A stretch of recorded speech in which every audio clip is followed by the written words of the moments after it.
Hey Pedro.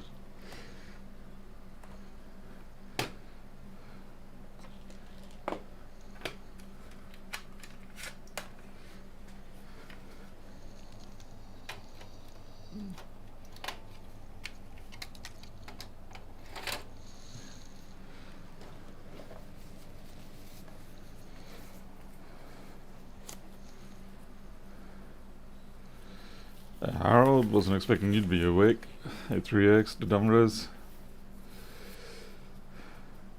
Tom, you're more like number 5 there. Hey Jim. Right. Ayub. PNF. Q's. Alright, I've just got to get this thing fixed up.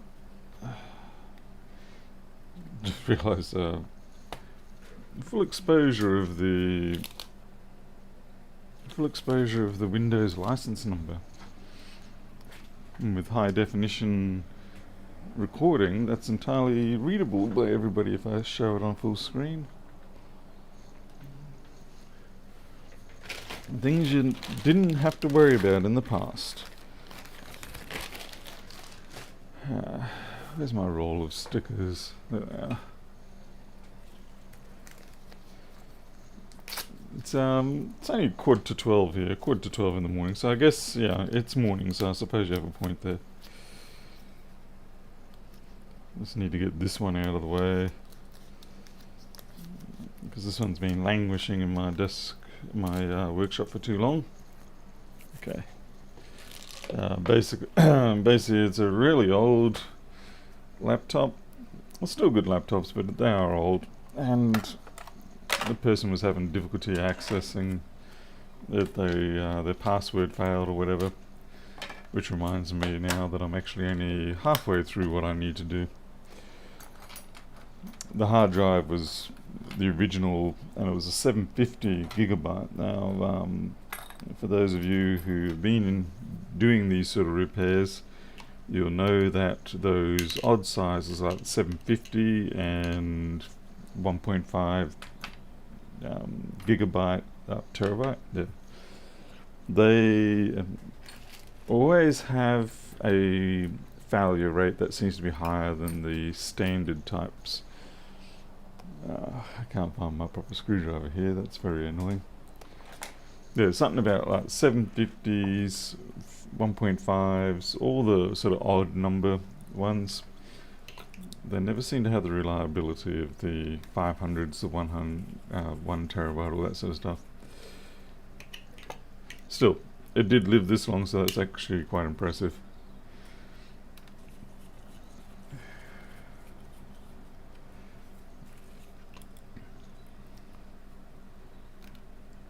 So what we've done is I just DD rescued the original drive. I had a couple of bad sectors, but it was nothing problematic. And then shrunk it down and fit it onto the 500. Hey Rodrigo.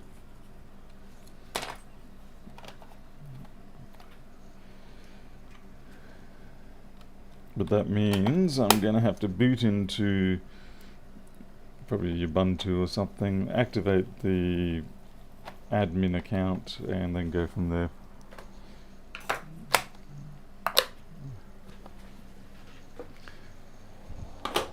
Geez, I hope I got the power brick. Yeah, here we go. A solid monster of a power brick. I remember this one because this is one I supplied them. It's a bit of an overkill. This is a 120 watt unit. Definitely a little bit much for what this laptop needs, but it's okay. You can always supply. Well, you only got to supply what you need to supply. Okay, just make sure there's nothing revealing on the front.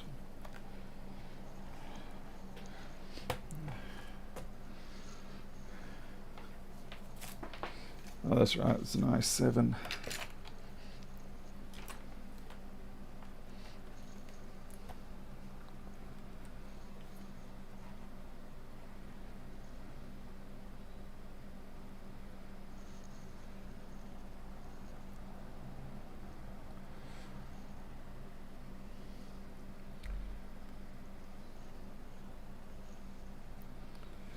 And naturally you got to let it do the NTFS check after the transfer and adjustment.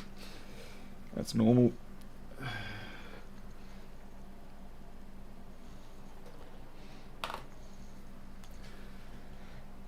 What? Zero. Fortunately, we have tools like gparted and stuff like that in Linux, which makes it easy to do the shrinking and expanding and moving around of all the partitions on these things.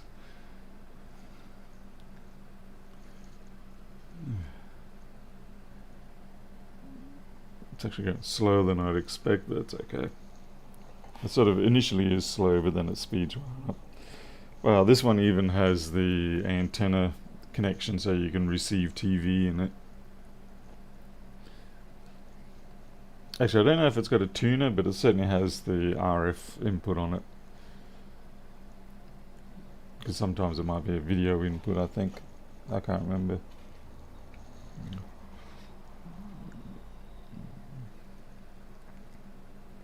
Hey, Lexi. We do have a MacBook after this. I've got a A1990, I think. It's suffering issues. So what is it? Yeah, A1990 doesn't power on 5 volts, and that's about it. Fingers crossed it's a simpler short. I need to actually find my boot stick so that I can then clear the password on this one. It's Windows 7, so there's some hope.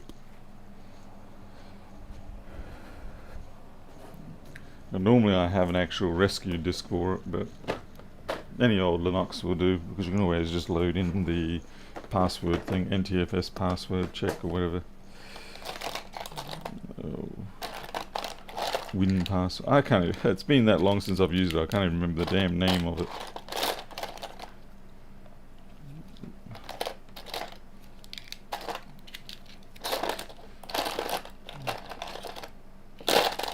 We've got 32-bit sysrescue. That'll do it.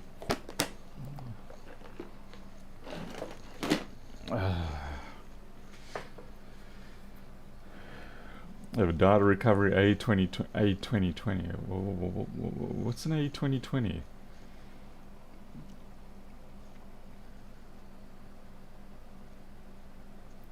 Hey, Greg. Okay, we're at 42%. It's actually taken longer than I expected. I have a horrible feeling this. I hope it's not set on. Oh, there it goes. Yeah. I was going to say, I hope it's not set on IDE mode instead of SATA. Hey, Rob.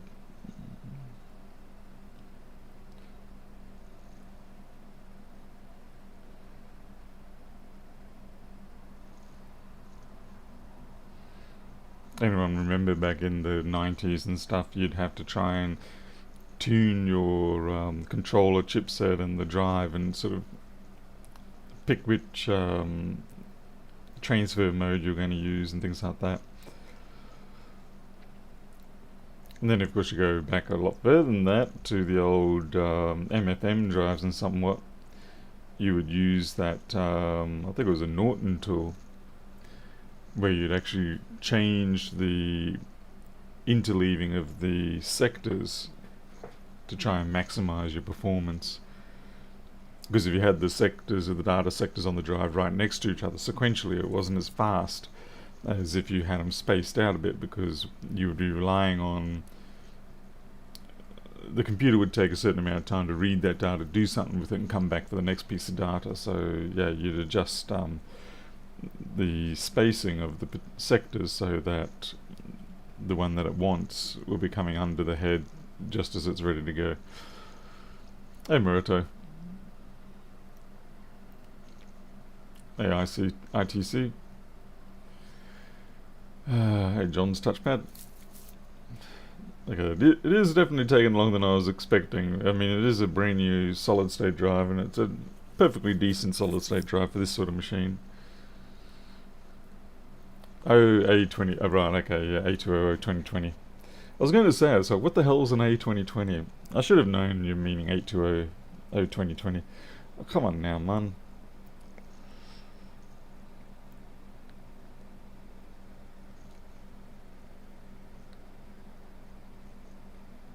But I was definitely sad when Toshiba left the laptop market because they did produce some really solid models. And what I particularly liked about the Toshibas in most cases was that they left a lot of space inside the machine. So it wasn't jam packed like the Asus's would traditionally be. Likewise, HP. HP was probably worse than Asus for that. Asus, Toshiba would just leave it nice, open, easy access. Kind of reminds me of my first car, which was a Ford Escort 72, I think. It was a 1300 engine in it. And it was a tiny thing inside the engine bay. I was actually able to put my legs into the engine bay and like move around the engine. Let's see, I'm going to go into setup and just verify that it actually is running on... What are you doing, man? I really hope there's not an additional problem here. That's going to be a pain in my backside if there is. I didn't...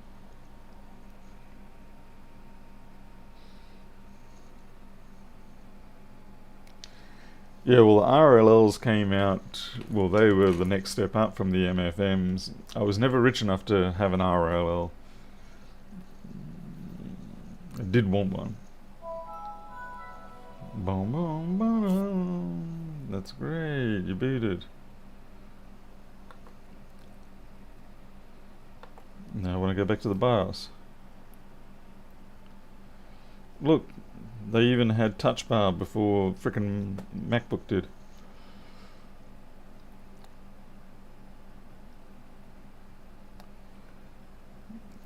Merita, no, I don't actually find the LP8550s are usually quite tough, so I'm not sure what's going on there for you. Come on, man, I'm pressing F2. Wow, what's going on here? We got a keyboard issue. Ooh, that could explain why their password wasn't working. Bum, bum, bum, bum, bum, bum, bum, oh no, there it goes. It works. This is an i7 i7 2630. Serious stuff. Advanced.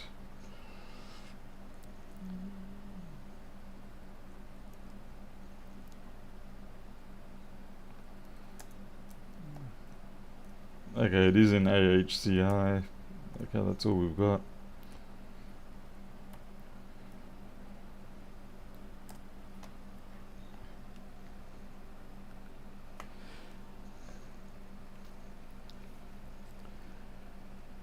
It's running faster now.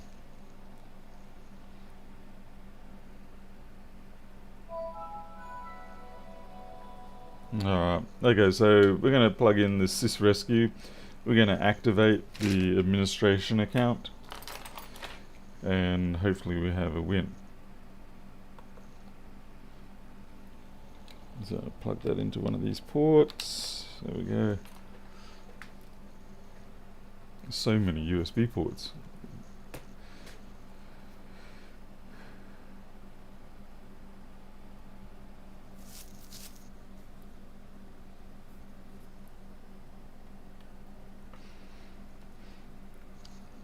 Okay, it's F12 on this one. Okay, and we will take this. Wow, this is an old version of sysrescue, I think, 4.4. Let's see. Funnily enough, I can't read it if you can read it. We're going to have to try and compromise here. Let's see.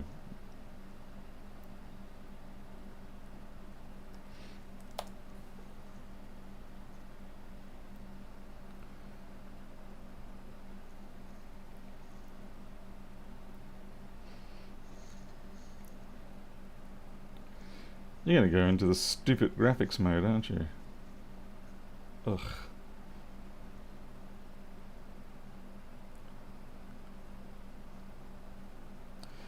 It's even got a NVIDIA GT540 in it. Wow. Alright, you can't even see squat.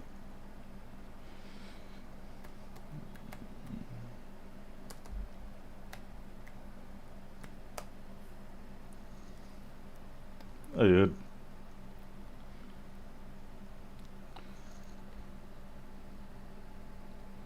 You definitely can't see anything, so there's no point in me trying to be nice and let you see what I'm going to do. So anyway, F disk minus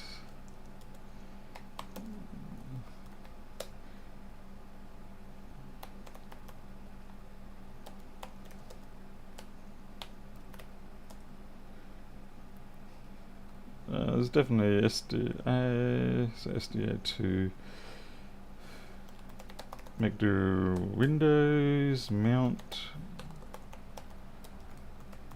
SDA2 win CD win spacebar is a bit dodgy. Let's see, Windows system 32 config. I think this is all going by memory here, and yeah, I've got the same files. That's right. CHNT password. Ha! I actually remembered it. You gotta let your muscle memory bring it back for you. CHNT password. Okay, so we want to enable the administrator. Oh, there are 2 administrators active already.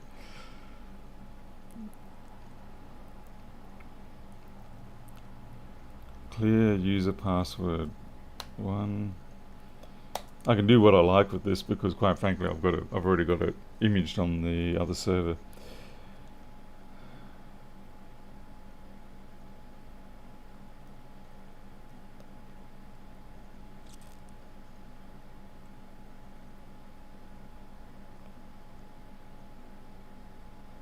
Two.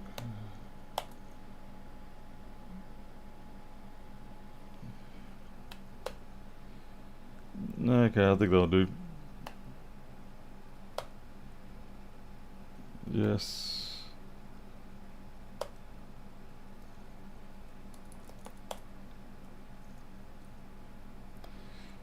Let's see if that works. Reboot. Ooh, better umount win.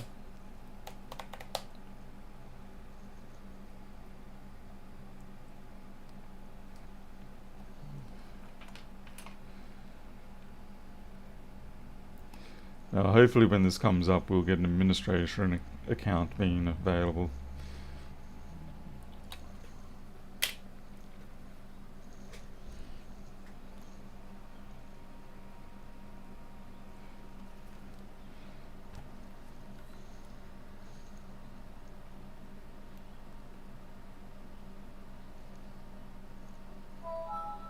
There we go. Administrator is now available.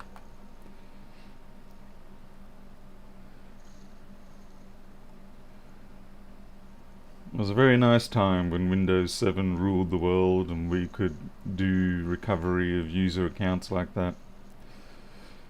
Now, good luck doing that.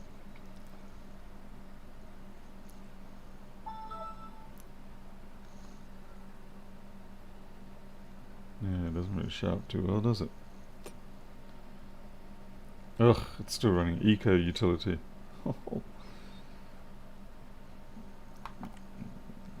That was the downside, certainly back here, is just the sheer bulk of bollocks that you had to remove. Oh, it's actually got Microsoft Edge on it, so they have been using it. Your free trial has expired, thank Flip for that. Oh god, it's got trend on it. So many things that need to be purged from this poor thing. Anyway, let's see, control panel.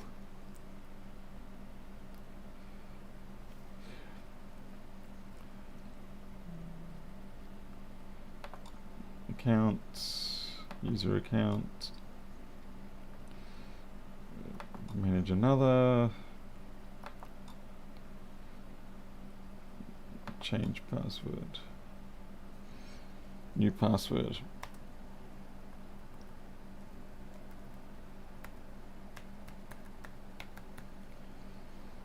And the hint is password.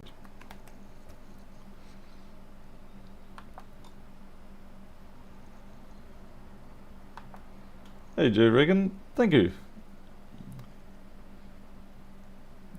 Gee, it seems like everybody likes to use my videos for going to sleep. It's... I don't know if I should feel happy or sad about that.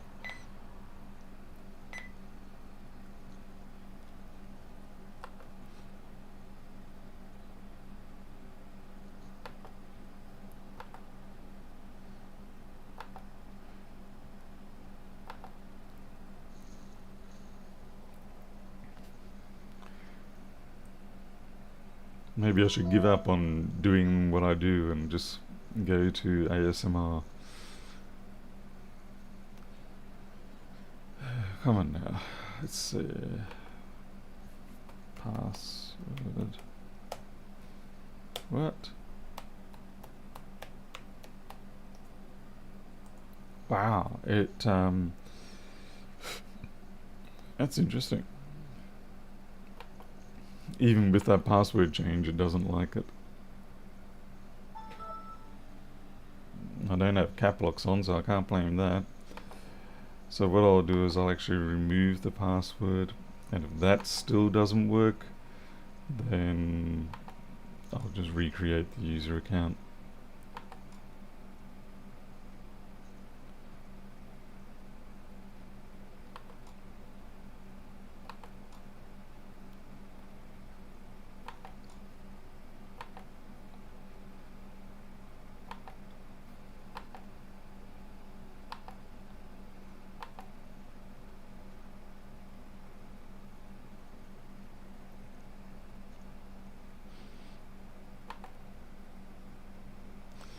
Well, it seems to work without a password.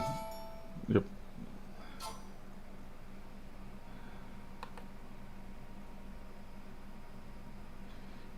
Prater on these earlier ones, I think you can. Well, certainly I just did it then. I know on MacBooks you can't. So that's why if you put in 1, 2, 3, 4, you have to then spell it out or do something different for the hint. Okay. Since that's working now, we'll disable the account for the administrator.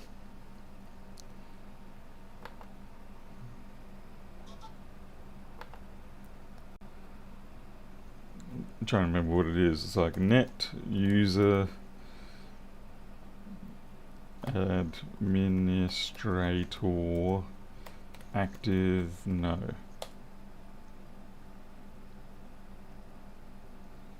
Would help if I spelt administrator correctly. Okay, that's done.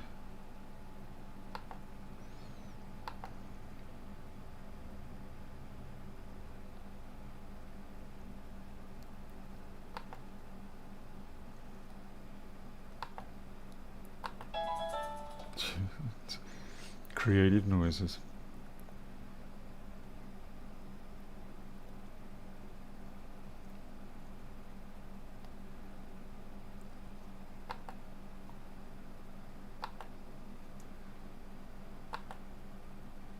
Okay, restart. Yes. No, I don't know what service pack this one's running yet, but actually I just did a direct clone from their broken drive and resized it. Now it's cleared the password, so I'm not sure what's going on with that password. Maybe if I recreate it again it might be alright, but I think we'll just leave it as no password. I know this person on a more personal level.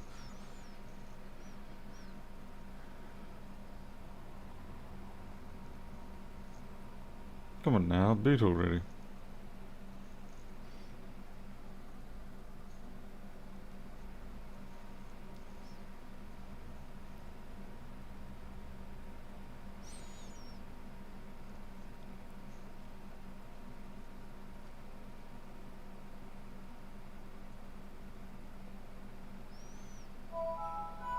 Okay, that's good. I could go through the MS config and wipe out everything that I don't want and all that, but I'll leave that to them. So, for now what matters is the drive's working. Yeah.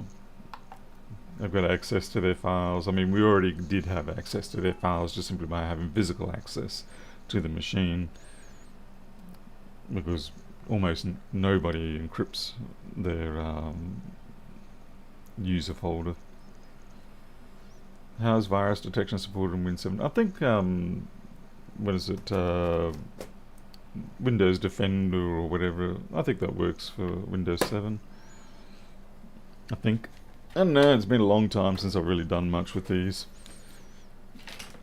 I mean, I used to do it all the time, but once I got back into doing actual repair work on the electronics, I sort of slowed down my number of these sort of jobs, mostly because these sort of jobs have a terrible tendency of being a oh yeah, that shouldn't be too bad, and then turning into, oh dear god, 3 days on and I still haven't solved this thing. Sort of like driver looping hell, or yeah, there was just too much of spending too long on the machines. Many times you'd find it was just easier to just nuke the whole thing from orbit, copy the data across and reinstall all the applications again. Doesn't seem to be quite so common anymore though. Like with Windows 10 and 11, you don't seem to have to do that quite as much. But certainly 95, 98, we won't mention Vista, or 8. Vista and 8 were sort of like, yeah.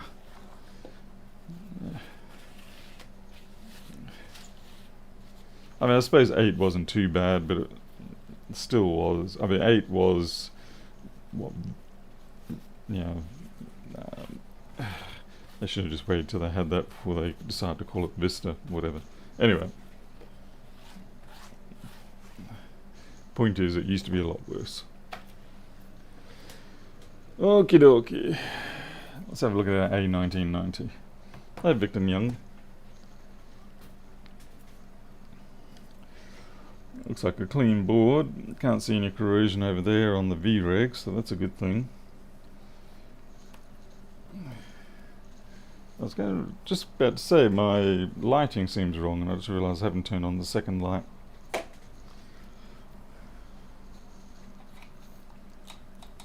Hey Kodak.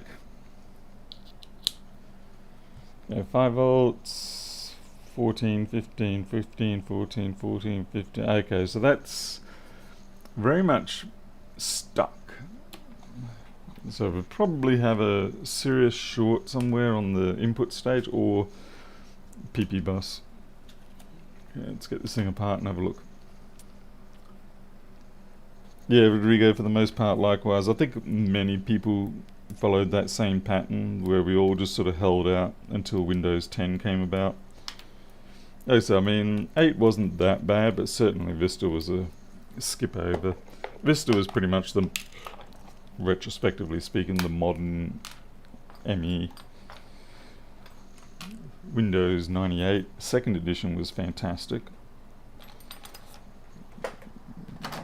Windows 7 was obviously fantastic. Come on now. What have I done? Oh, there we go. I was looking for the right screwdriver.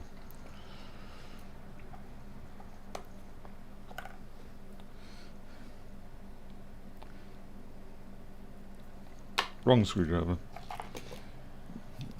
These want T4s.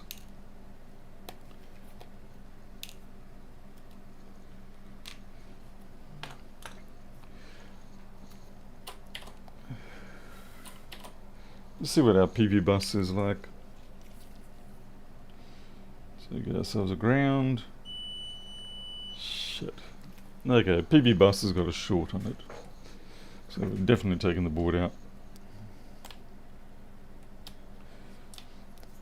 I don't very often get PP bus shorts on these ones. Usually it's a CD3215 issue or it's the V-Regs for the SSD. It could still actually be a capacitor issue, like on the other side of here. There could be the capacitor shorted out. Guess we'll see.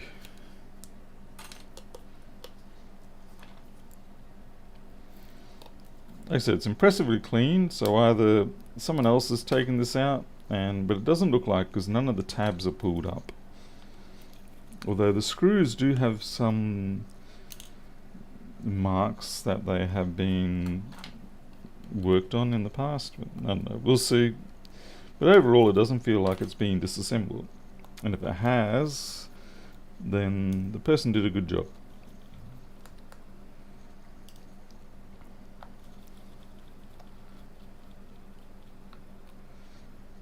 I wasn't really a big fan of XP myself. I found XP a little bit too... the interface was a little bit too sort of like lolly-like. Maybe I was just prior offended by what KDE did to their interface. But not to be outdone, GNOME went along and just completely wrecked everything they ever had. The whole GNOME 3 fiasco, it's a very unfortunate situation and a good example of how stupid leaving open source people can be, to their own devices. They make dumb decisions and wreck good stuff. Then again, commercial entities do that all the time too.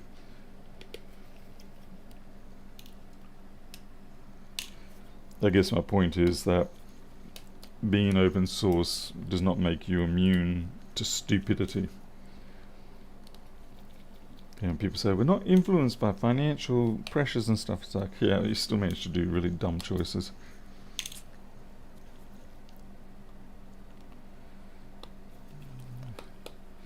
"27 installed is, ugh, yeah.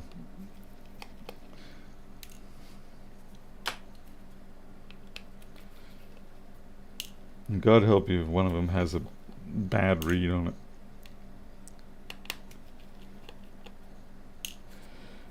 I used to install Slackware from floppy disk. Windows 3.1 was from floppy disk.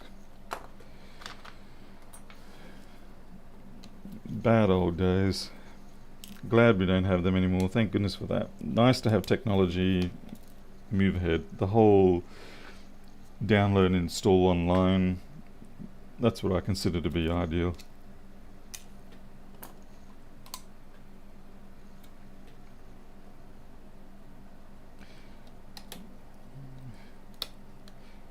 I remember with Win95, we're like, oh man, how are we going to handle this? We've got to go from 4 megabytes of RAM to 8 megabytes.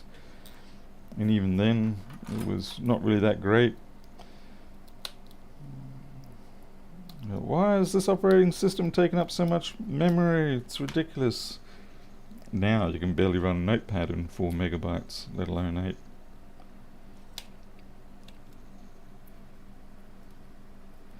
Xtree Gold, that was a fantastic tool, absolutely. That, along with Norton Utilities,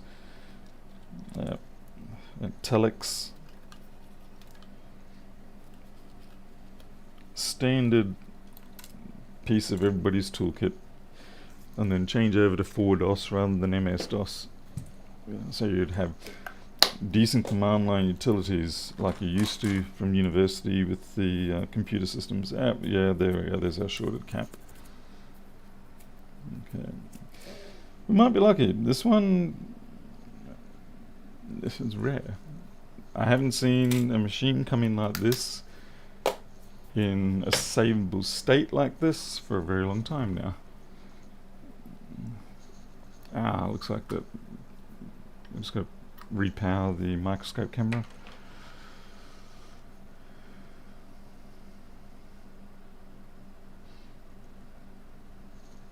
Okay, there we go. We need a bit more light.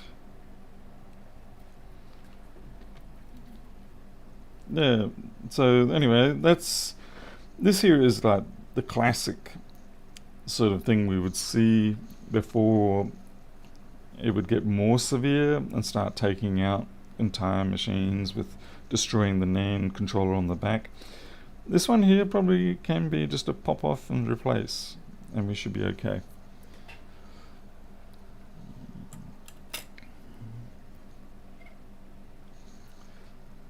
I just realised I haven't got the job code in. Hang on.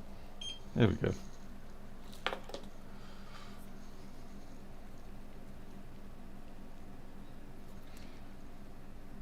Trying to decide whether I hot air it or not. I certainly don't want to physically rip it off. I know some people like that technique, but it's not for me. Not in this situation. I'm just looking for my thermal restraint system. Ah, there it is. Hey, Noosa.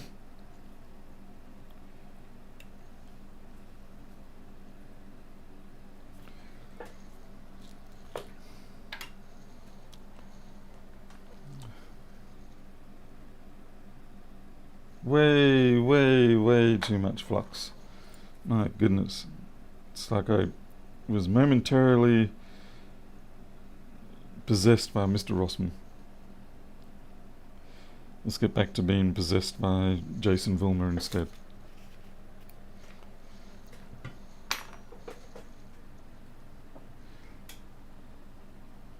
Yeah, I'm not a fan of the Jesser flick method on these physically larger parts. Especially not when I know what's underneath that cap in terms of vias and routing. If you flick that sucker off, there's a good chance you're going to wreck things.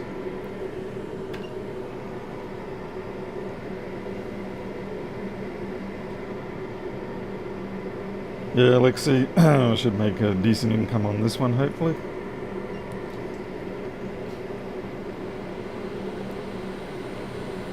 Now, the biggest problem with this particular area and why am I choking up? And why it became a problem with... That came up real easy. Why it became a problem with people knocking these off is that many times that corrosion damage would have started to work its way into the board, and it would be eating its way through the logic board to the other side with where the V-reg is. And so people would just knock these off without checking that, and subsequently they would power the machine up and there was still issues around the V-reg, which in turn results in the death of the NANDs. What's this? BCH 24 megahertz line is reading 60 megahertz. Somehow I think that's probably an artifact of the counter. It's probably picking up a 60 megahertz, what do you call it, harmonic. I don't know, that's not my speciality. If Defpom was here, he'd know.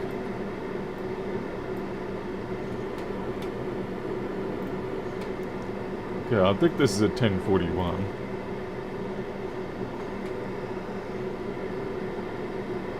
So we just knocked off 9081.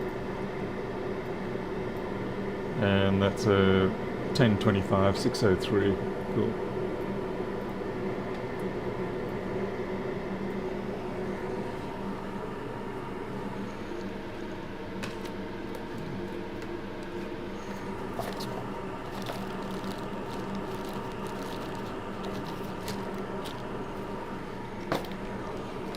Yeah, this person's been very lucky that, due to it being such a clean laptop, as in they themselves have kept it in a clean environment or whatever, that corrosion damage didn't get too far.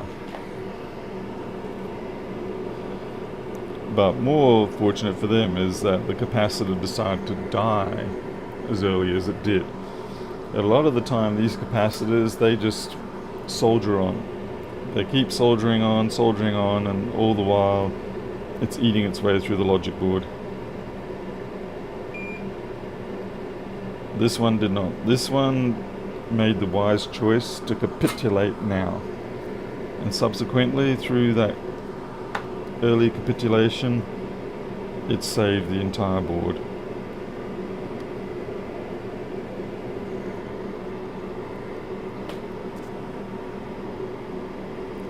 Yeah, Drachev, it would be a integral multiple, but I'm just sort of thinking maybe there's something else going on somewhere that the counter's picking up.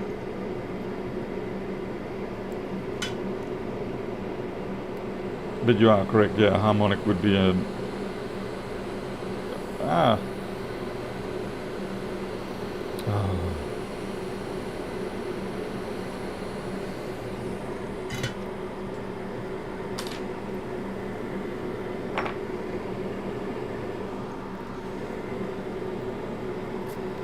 Like, I do actually wonder if the crystal is even running in that case. The other thing is the crystal could be damaged, and it's either swinging up or down.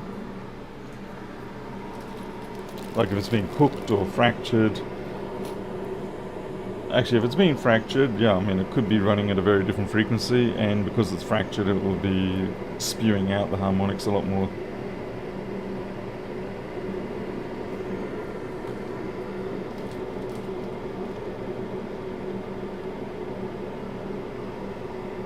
Yeah, Judge, have the picking up of the other noises. That's the thing I usually end up with around here. So you're trying to get yourself a nice clean signal off the board, and then the leads could just get swamped by everything else because there's nothing actually coming from the board. Alright.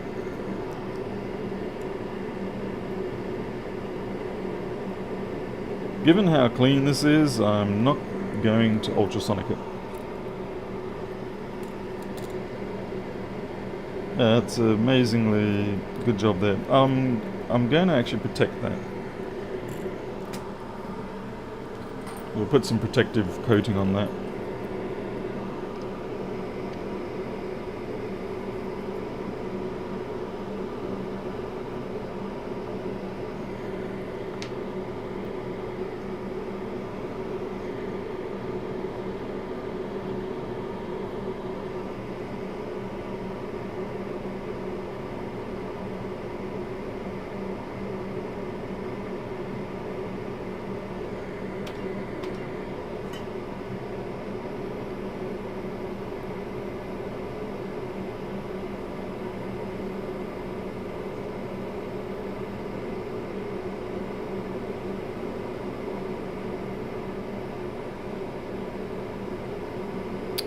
Wow, that is probably the messiest I've ever done that. I'm ashamed of that.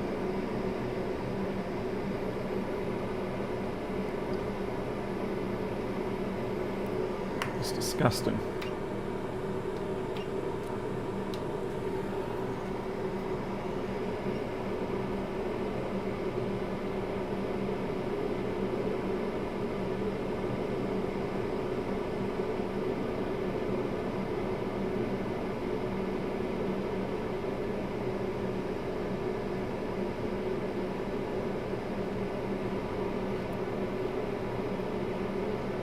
Yeah, it's a really messy job, that one.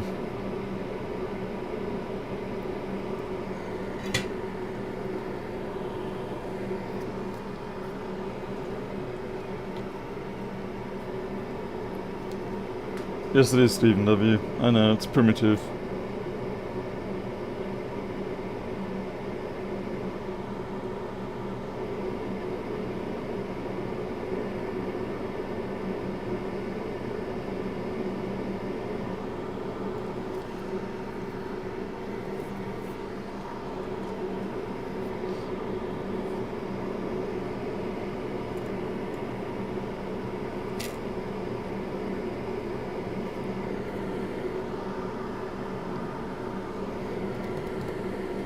Just need another piece for the other side.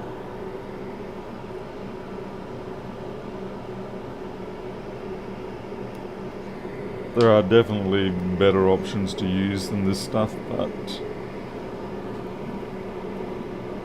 it will do the job.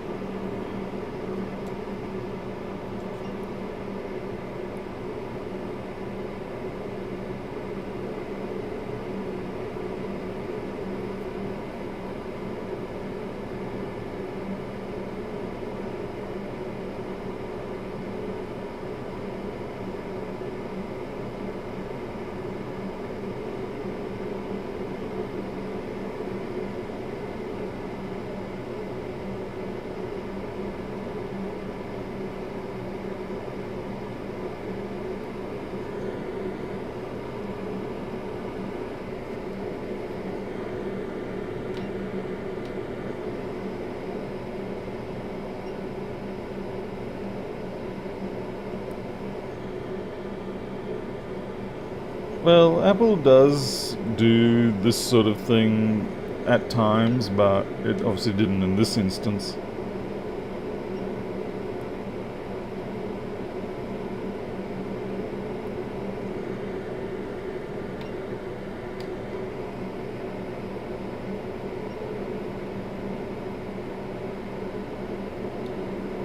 I'm just using quite a low temperature here.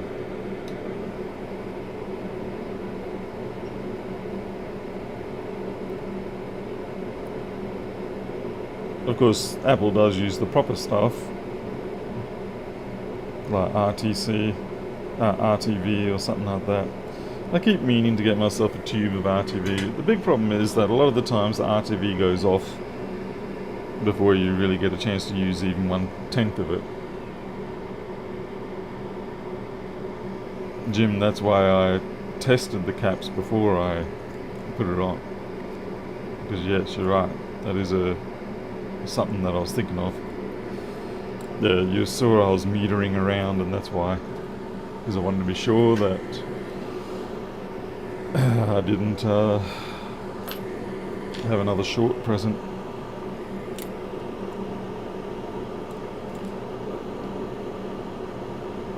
Actually, I forgot to. I'll have to check this side too. This machine has enough NANDs on it that it actually needs the second side.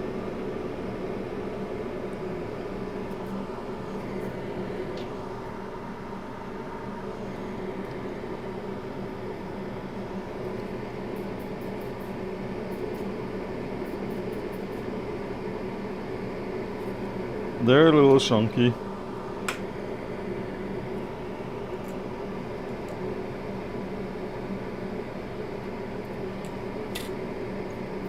Oh, I see some other issues up here though.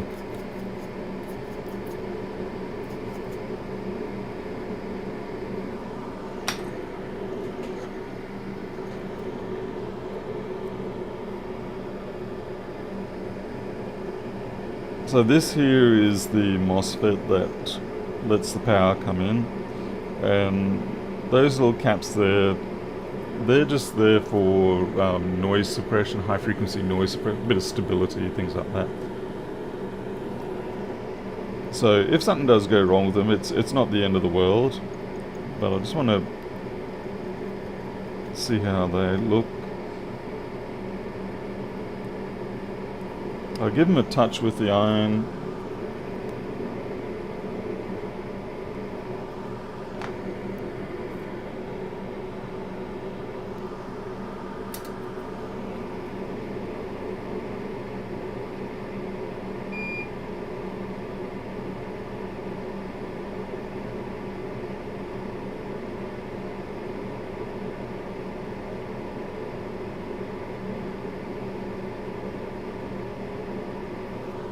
I think I need a bit more heat there.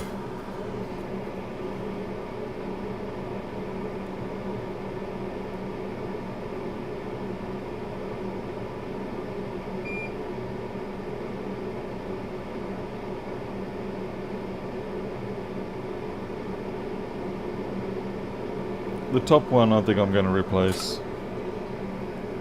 It's not, how could I say, it's not shining up when I try to hit it with some more fresh solder. The other two are fine, but the top one isn't shining up. I just hope I don't pop that cap. Yeah. Strictly speaking, we could get away with not even replacing that. We could just leave that as is, but we're here, so we may as well do it.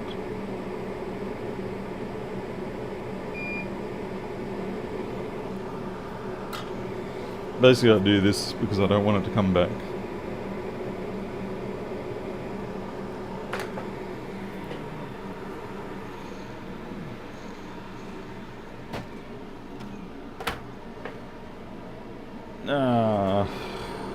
I don't have one of these boards on hand.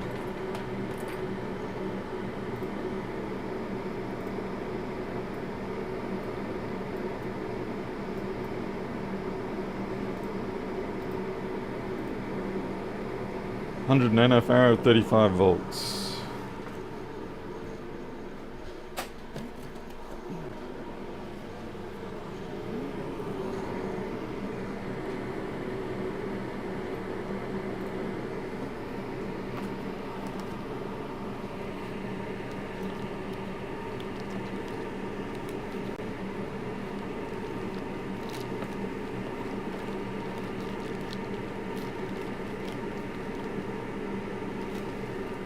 What's the bit I don't have?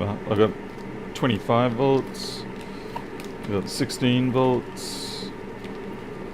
35 volts. Thank goodness for that. I mean, yeah, I could have found one on a donor board, but that means actually finding a donor board with one, and then you're sort of trusting that nothing's wrong with it. Mind you, these sort of caps are fairly robust.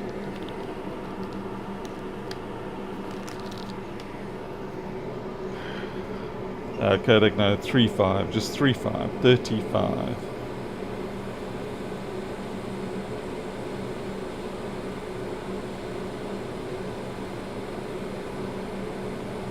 There we go.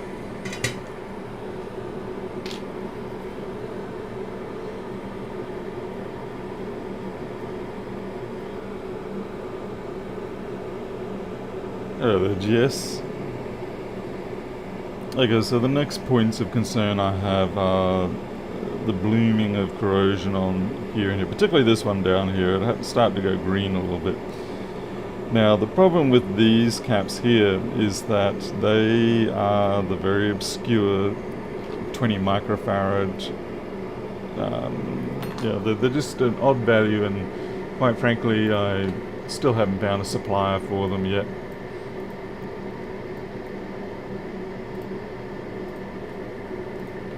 20 microfarad 10 volt in a 402 package, it's a little bit ridiculous.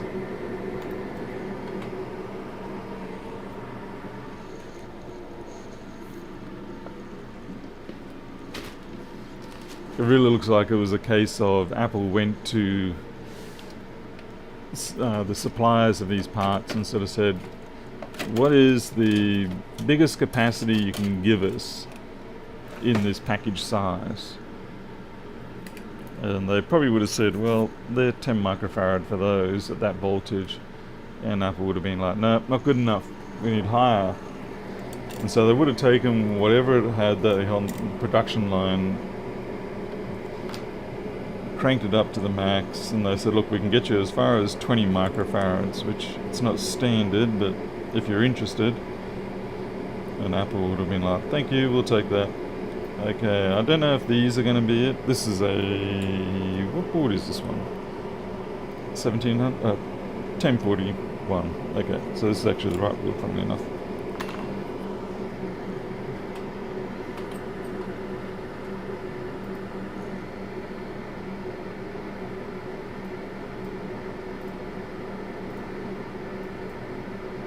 Just seeing if these are the same. No, see, they're the more what you'd expect. 10 microfarad, sort of. Yeah.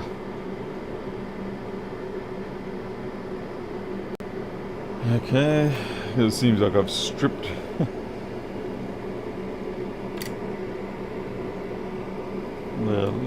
I could get away with taking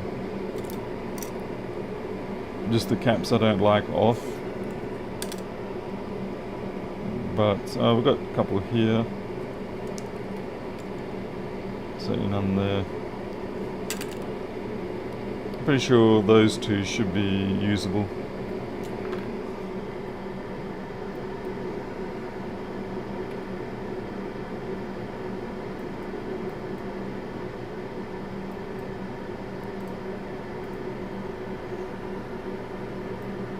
Okay, so there's those. I realised I didn't switch screen. Sorry, folks.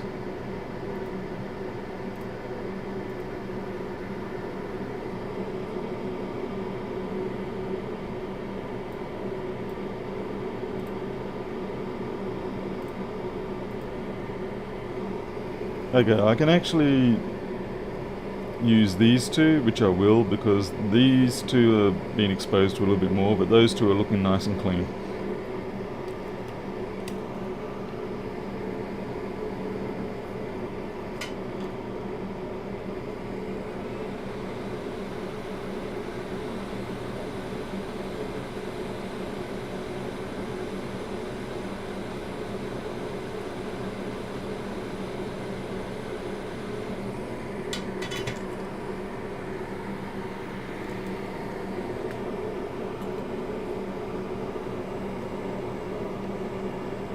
So the plan here is we're going to take the top and the bottom one off.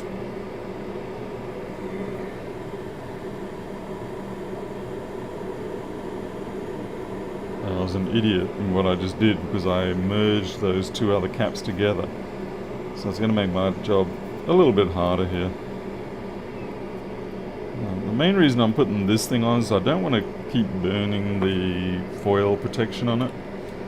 I know it seems a bit silly, but I just don't like sullying up boards more than I have to.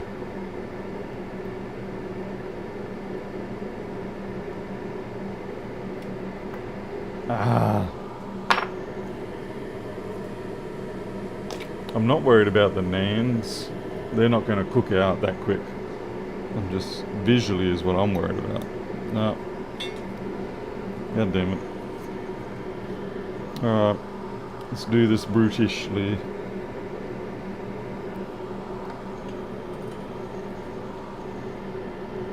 Switching.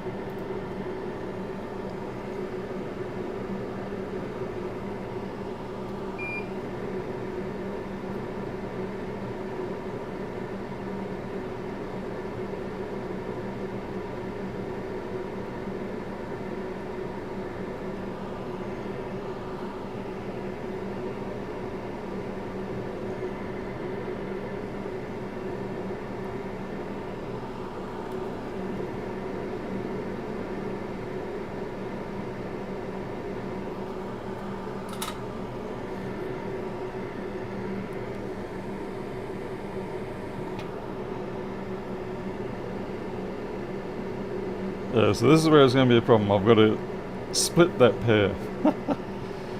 Oh.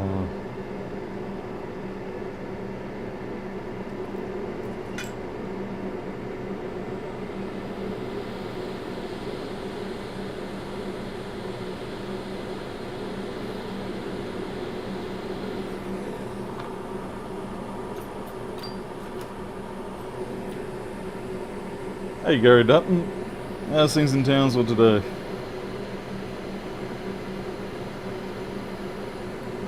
Oh, God flip me. Oh, it's a bit of a mess at the moment, but it's going to serve my purpose in a second.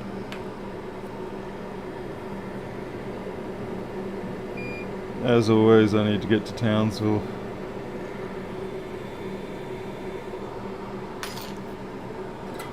I can guarantee you we've made a colossal mess now of that poor protective mesh.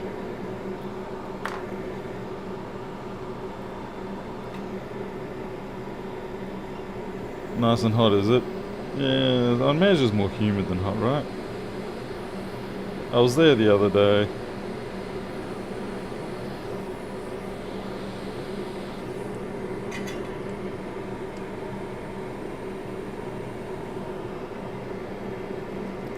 Have to periodically do the run down to get some Bunnings and Bunnings and KFC, because we still don't have a KFC out here at Charters Towers. We're absolute complete primates out here. We used to have a Kentucky Fried Chicken here, and they closed it down, serviceability issues or something, you know. But the fact that we haven't had a replacement one in nearly 20 years, it's just absurd.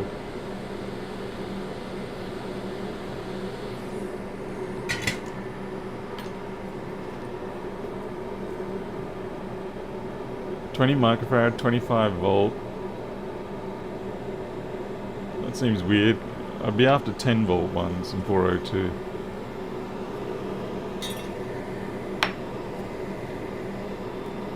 Yeah, fair enough. Compared to Brisbane, I agree. It can be a little bit... I think the bigger problem with Townsville compared to Brisbane is that we do get enough heat there for the humidity to really kick in. That said, the strain's really nice. Certainly much better than the Brisbane port. By the way, I realise these caps are less than ideally aligned, but at some point you have to accept that you did a shonky job lining them up, that you don't want to go in and put more thermal pressure on that, on the nans.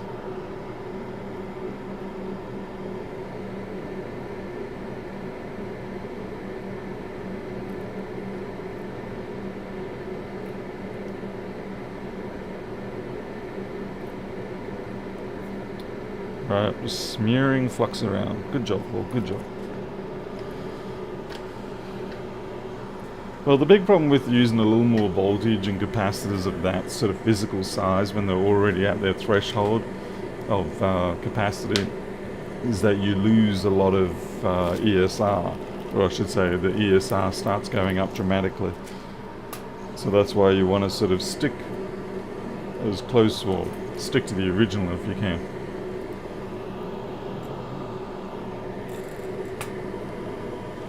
It's not so bad when you're dealing with, say, 100 nanofarads on a cap size that can handle tens of microfarads.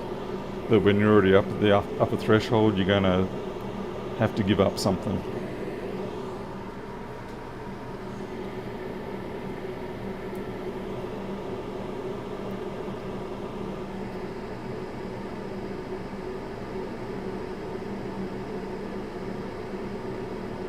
Yeah, we've got our 20 volts. Sounds good.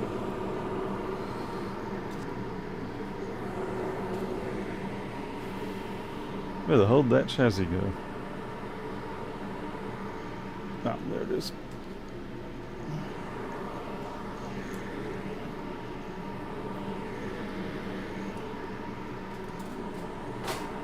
Just need to put some paper down.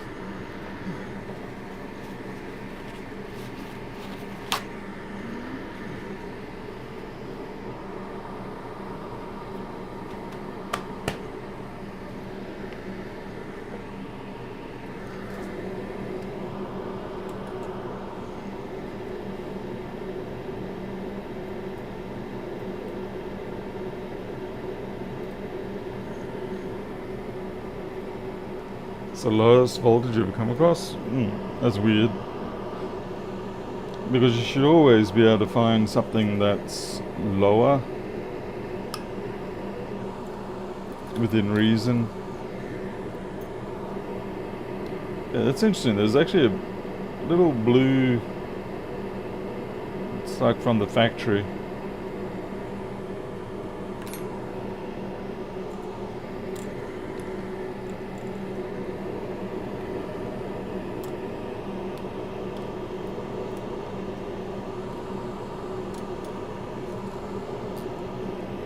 Because it should be, I'd say by now, there's got to be 22 microfarad, 10 volt in that physical size, you know. Because how old are these machines now? 5 years now? So yeah, the industry should have been able to roll out something like a more standard 22 microfarad in that physical format.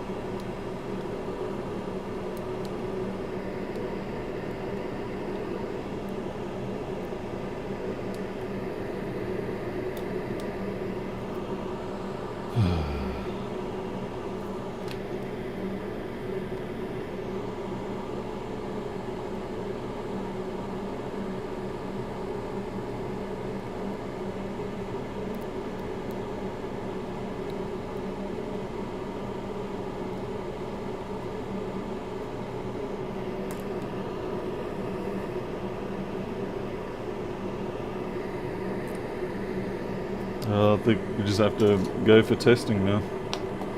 It's always a little bit nerve-wracking. Every time you do it, you know, a couple of hundred times, and you still get a slight case of the nerves every time you're about to power up something like that.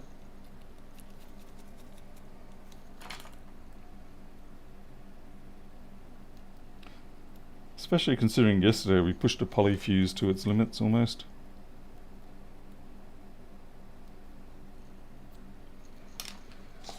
Okay.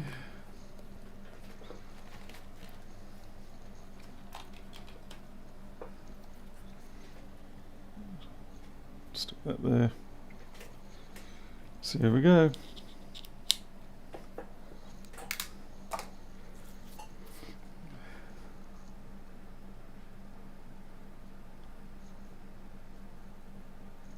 Looking good. We're already on the charge. We've got a fan spin. We've got a bong. We've got an Apple logo.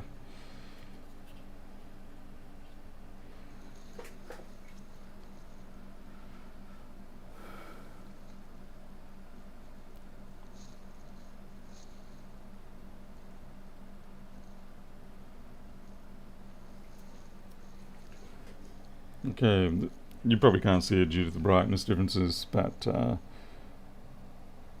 yeah, we're alive, alive and running.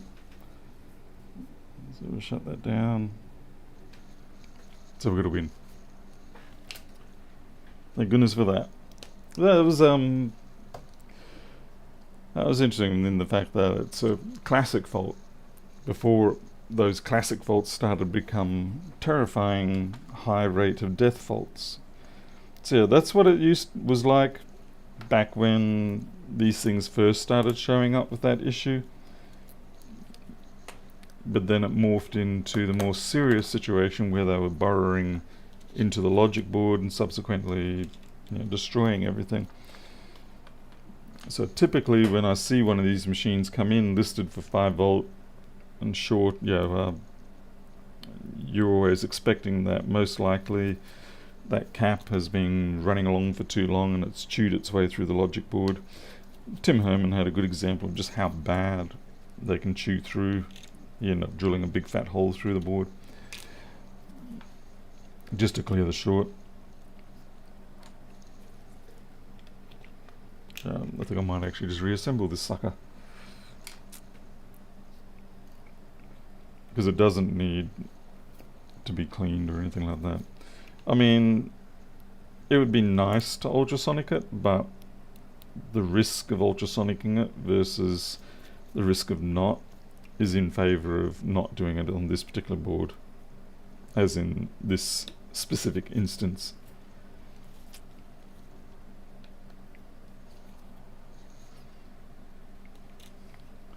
Wow, the air conditioner is not keeping up today.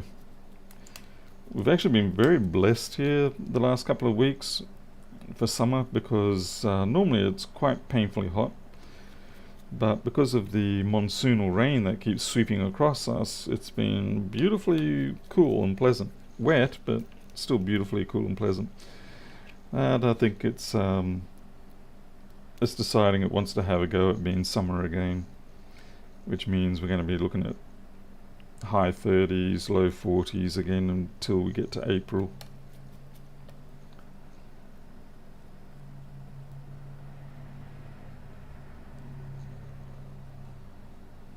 No. On the upside, it means my solar panels will be generating quite a bit more power. On the overcast days, I usually get about 20 kilowatt hour generated, but on a full day like this, I'll get 40 kilowatt hour, which is fine because on a full day like this, you're running the air conditioners a lot harder, so they will easily suck up that 20 kilowatt hour. So it works out. It's a good balance.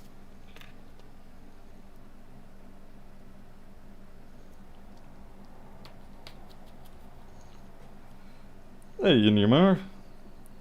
Might be worth trying to unsubscribe and then resubscribe and then click the subscribe button again, and it will have a select what type of notification you get, and it'll have it all listed. That might help. I had to do it with a couple of people who I'm subscribed to as well. If they just weren't coming up on my notifications, and I went in and had to unsubscribe, resubscribe, and then click the all. Just YouTube stuffing around with us again.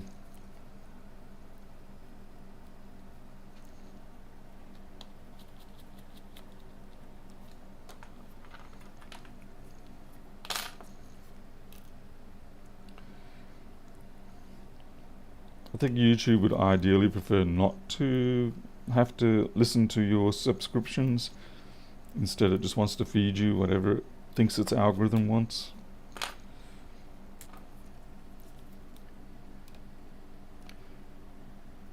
You actually, well, it's a flying ant wing.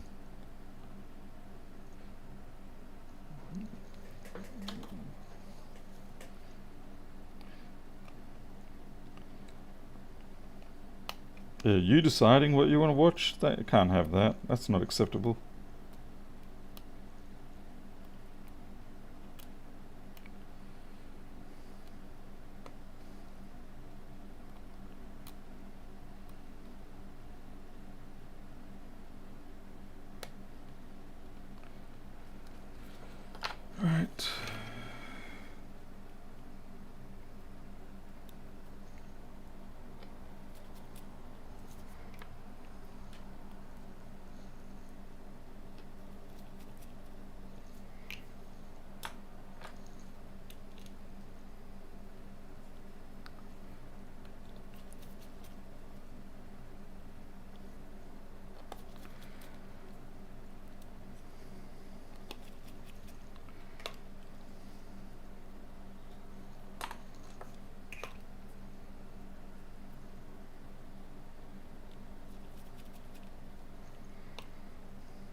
So many screws. It's almost as bad as trying to get to change an oil filter on a modern car.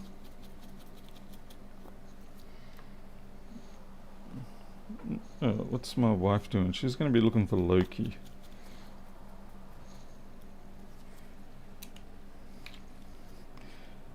And she may not be able to find him because I'm fairly sure he's tucked away deep in some shrubbery in the corner of the fence. If she's lucky, he will wake up because she's walking around and Loki always wants to be with Elita. So he may just come crawling out once he sees her. Otherwise she's going to come knocking on that door and say, I can't find Loki.